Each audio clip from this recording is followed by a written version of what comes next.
प्रभात बच्चों।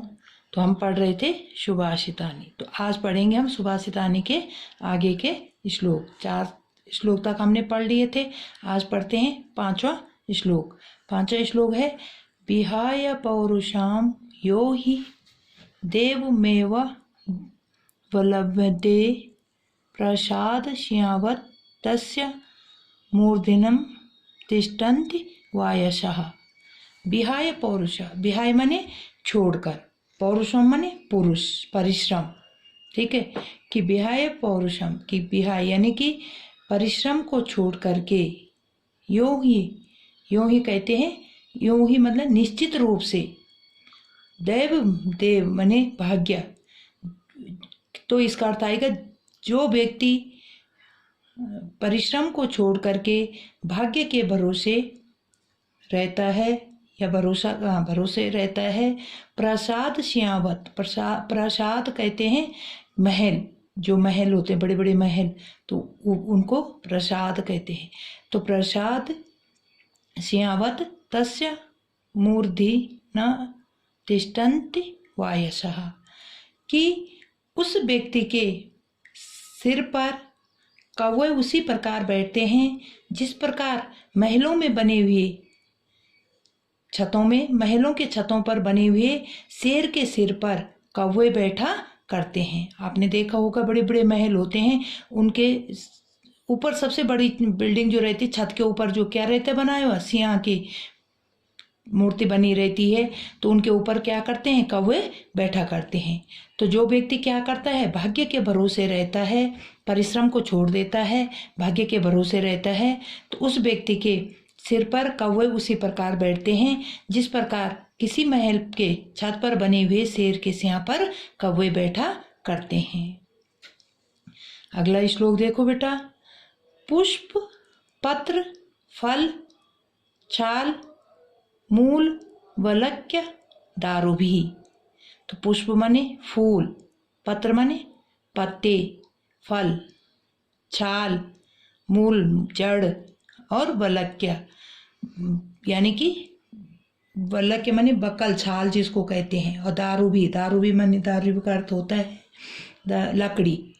ठीक है कि फूल पत्ते, पुष्प फूल पत्ते फल और छाल और लकड़ी, इन सभी चीजों के लिए क्या है, पेड़ धन्य है। इन सब के लिए पेड़ क्या है, धन्य मारुः, कि धन्य है। धन्य मारुहा येषां विमुखा यान्ति निर्धना, कि